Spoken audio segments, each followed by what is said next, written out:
සුබ දවසක්. අද වීඩියෝ එකෙන් අපි කතා කරන්නේ ඇප් එකක් ඩවුන්ලෝඩ් කරනකොට අපි සැලකිලිමත් වෙන්න ඕනේ කරුණු කිහිපයක් ගැන. ඉතින් යාළුවනේ වීඩියෝ එකට යන්න කලින් ඔයාලා තාමත් mimo subscribe කරලා නැත්නම් දැන්ම subscribe කරන්න ළඟ තියෙන bell icon එක click කරලා all දාගන්න ගමන් අපි යමු වීඩියෝ එකට.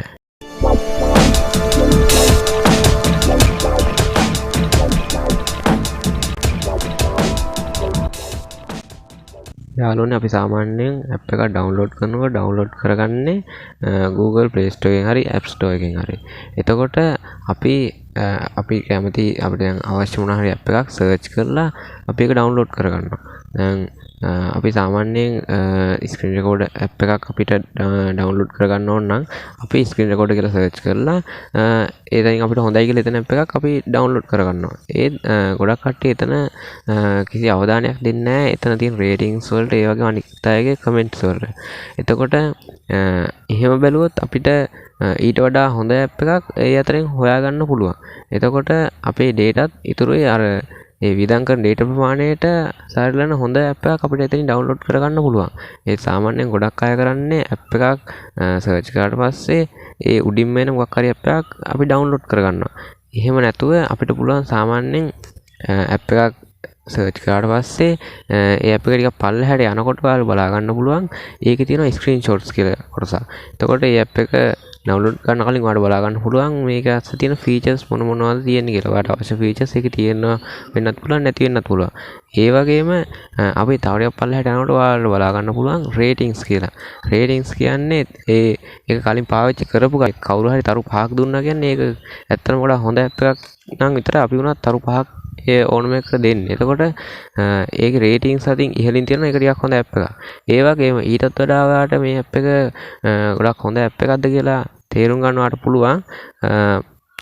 ඒක කලින් පාවිච්චි කරපු කට්ටිය දීපු කමෙන්ට්ස් තියෙනවා ඔයාලට ඒවා කියවන්න පුළුවන්. එතකොට මේකේ මේ ඇප් එක ඇත්තටම හොඳ ඇප් එකක්ද කියලා ඔයාලට දැනගන්න පුළුවන්. ඒ වගේම ඒ ඇප් එක තුළ තියෙන මේ ඒකෙන් සිද්ධ වෙන අවාසි පෝර්ණන හරි බලපෑමක් සිද්ධ වෙනවා නම් ඒ වගේ දේවල් වුණත් ඔයාලට ඒකෙදි දැනගන්න පුළුවන්.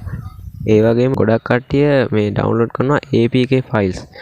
ඉතින් APK files කියන්නේ අපිට Play Store එකෙන් එහෙම නැත්නම් App Store එකෙන් ගන්න බැරි එතන නැති app තමයි අපි APK විදිහට ඩවුන්ලෝඩ් කරගන්නේ. ගොඩක් කට්ටිය දැන් උනත් පාවිච්චි කරනවා GB WhatsApp app එක. ඉතින් ඒ වගේ app Google Play Store එකේ නැති වෙන්න හේතුව මොකක්ද කියලා කවුරුත් කල්පනා කරන්නේ නැහැ. අපි සාමාන්‍යයෙන් Google Play Store එකේ GB WhatsApp කියලා සර්ච් කරාට එහෙම app එකක් විශේෂයෙන් අපිට බලා ගන්න නැහැ. ඉතින් ඒකට හේතුව තමයි Google Play Store එකට මොකක් හරි app එකක් ගන්නකොට අප්ලෝඩ් කරන්න කලින් එයාලා යම්කිසි කරුණු ටිකක් සලකලා බලලා තමයි අප්ලෝඩ් කරන්න පුළුවන් තත්ත්වයකක්ද කියලා බලලා තමයි එයාලා ඒකට අප්ලෝඩ් කරන්න අවසර දෙන්නේ. එතකොට එයාලට දෙන හැම app එකක්ම එයා අප්ලෝඩ් කරන්නේ නැහැ. ඒකට හේතුව තමයි මොකද ඒවැ එයාලා බලන ප්‍රධාන කරුණු ටිකක් තියෙනවා. එතකොට ඒ කරුණු වලට පිටින් ඒ කියන්නේ එහෙනම් අපි කියමුකෝ ඒකේ ආරක්ෂාව ගැන යාලා ගොඩක් බලනවා නම් අර ඇප් ඒකට දාන්න බැරි වෙන හේතුව තමයි මොකද ඒවේ ආරක්ෂාව ගොඩක් අඩු වෙනවා. එතකොට ඒ වගේ හේතු නිසා ඒවා Google Play Store එකට එහෙම යාලා අප්ලෝඩ් කරන්න දෙන්නේ නැහැ.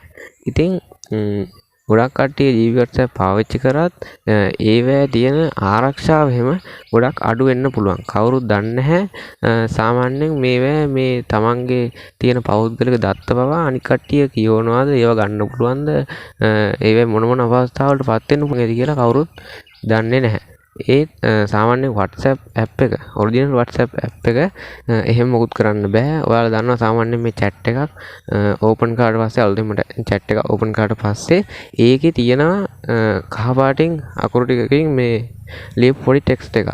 එතකොට ඒකේ සඳහන් වෙන විදිහට ඔයාලට කියන්නේ ඔයාලා මොකක් හරි මැසේජ් එකක් කාට හරි යවුවාම ඒක ඔයා සෙන්ඩ් කරපු වෙලාවෙ ඉඳන් ඒක අනිත් කෙනාට යන තැන දක්වා ඒ අතර වාරේ කාටවත් ඒ මැසේජ් එක කියවීමේ හැකියාවක් නැහැ කියලා තමයි කියන්නේ. ඒක එතකොට සෙන්ඩ් වෙන්නේ මේ සාමාන්‍ය කෙනෙකුට කියන්න බැරි විදිහේ වෙනස්ම ආකාරයක කේත ක්‍රමයකින් තමයි ඒක සෙන්ඩ් වෙන්නේ. එතකොට ඒ වගේ ආරක්ෂාවක් ඔරිජිනල් WhatsApp එක තුල තියෙනවා. ඒත් අනිත් GB WhatsApp වගේ පාවිච්චි කරන ඇප් වල මේ වගේ ආරක්ෂාවක් තියෙනවද කියලා කවුරුත් දන්නේ නැහැ. ඒ දන්නේ නැතුව පාවිච්චි කරලා සමහර කට්ටිය එක එක අපහසුතාවල් වලට පත් වෙන්න පුළුවන්. ඉතින් මේ ගැන සැලකිලිමත් වෙන්න කියන ගමන් මේ වීඩියෝ එක හොඳයි නම් ලයික් කරන්න, කමෙන්ට් කරන්න, යාළුවන්ට ෂෙයා කරන්න. හමුවෙමු තවත් අලුත් වීඩියෝ එකකින්. ඔයාලා හැමෝටම සුබ දවසක්.